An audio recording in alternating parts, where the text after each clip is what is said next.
हाय, आता वाजलेले आहेत रात्रीचे 8 आणि मी आता डिनरसाठी बनवणार आहे दोडक्याची पातळ भाजी. आता मी छान कोवळे 3 दोडके घेतलेले आहेत, त्याचा शेंडा आणि बुडका मी कट करून घेतलेला आहे. आणि आता मी काय करत आहे, चाकूने त्याच्या ज्या शिरा असतात दोडक्याच्या त्या मी पूर्ण काढून घेणार आहे. पाहू शकता अशा पद्धतीने चाकूने तिन्ही दोडक्याच्या शिरा मी काढून घेणार आहे. आणि आता शिरा काढून झाल्यानंतर आपल्याला त्याचे असे 1-1 इंचाच्या फोडी करून घ्यायचे दोडक्याच्या. पाहू शकता अशा पद्धतीने आपल्याला दोडका कट करून घ्यायचं. आणि आता हा कट केलेला दोडका आपल्याला पाण्यामध्ये टाकून ठेवायचे. पाहू शकता आणि पाण्यामध्ये मी थोडंसं त्याला हलवून घेत आहे, कारण त्याच्या शिरा निघून जातील पूर्ण आणि चिटकलेल्या. आता एक काय करायचं, मिक्सरचं भांडं घ्यायचं, त्याच्यामध्ये टाकायचं थोडंसं लसूण, कोथिंबीर, आल्याचा 1 इंचाचा तुकडा आणि 5-6 हिरव्या मिरच्या आपल्याला टाकायच्या आहेत. पाहू शकता तुम्ही. आता हे जे छान आपल्याला पेस्ट बनवून घ्यायची आहे मिक्सरवरती. पाहू शकता अशा पद्धतीने आपल्याला पेस्ट बनवून घ्यायची. आणि आता आपल्याला काय करायचं आहे, एक कढई घ्यायची. कढईमध्ये तेल टाकायचं आहे आणि तेलामध्ये थोडीशी मोहरी टाकायची. मोहरी छान फुलली की त्याच्यामध्ये आपण करून घेतलेलं वाटण टाकायचं आहे. पाहू शकता मी अशा पद्धतीनं वाटण टाकून घेतलेलं आहे.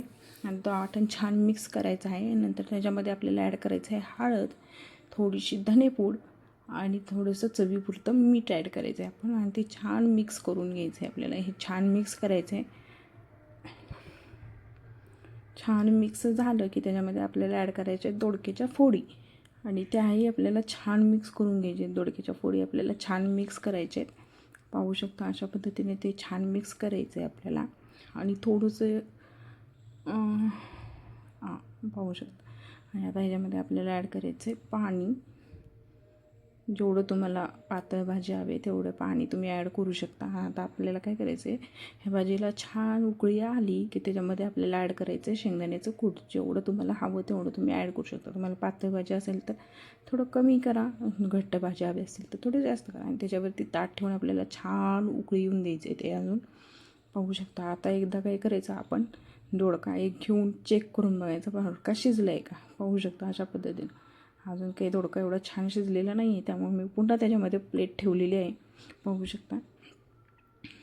पुन्हा प्लेट ठेवून मी पुन्हा आणि एकदा शिजवून घेणार आहे. आता पाहू शकता दोडका तर छान पद्धतीने शिजलेलं आहे, ट्रान्सपरंट झालेलं आहे. पाहू शकता तुम्ही. आणि आपली दोडक्याची भाजी तयार आहे.